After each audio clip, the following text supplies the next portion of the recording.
কারাগারের ছোট্ট জানালায় মুখ রেখে যে ফাঁসির আসামি শেষবারে সূর্য দেখে, সে জানে এটাই শেষ দেখা।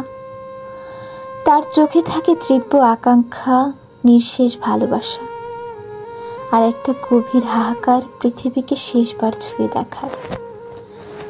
আমি ঠিক সেই আসামির মতো, তোমাকে একটু দেখতে পাওয়ার জন্য আমি প্রতিদিন মরছি।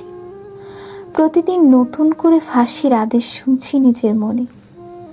ঘড়ির কাঁটার শব্দ যেন আমার মৃত্যুর ঘনঘটা। রাত বাড়ে, ভোর আসে, আর আমি তোমার না আসার যন্ত্রণায় পুড়ে পুড়ে ছাই হয়ে যাই। তুমি জানো না আমি কত অধীর হয়ে চেয়ে থাকি দরজার দিকে।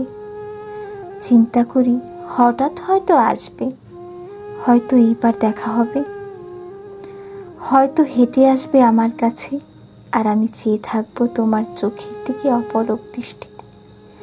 কিন্তু না, তুমি আসো না।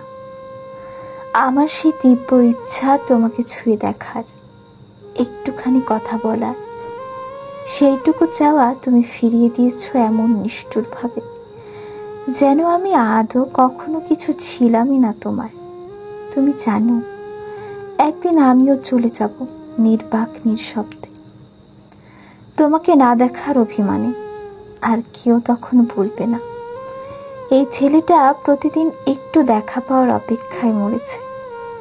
তুমি হয়তো তখনও হাসবে অন্য কারো সাথে, ভুলেও যাবে একজন ছিল যে ফাঁসির আসামির মতো অধীর আকাঙ্ক্ষায় চেয়ে থাকতো শুধু তোমার মুখের দিকে।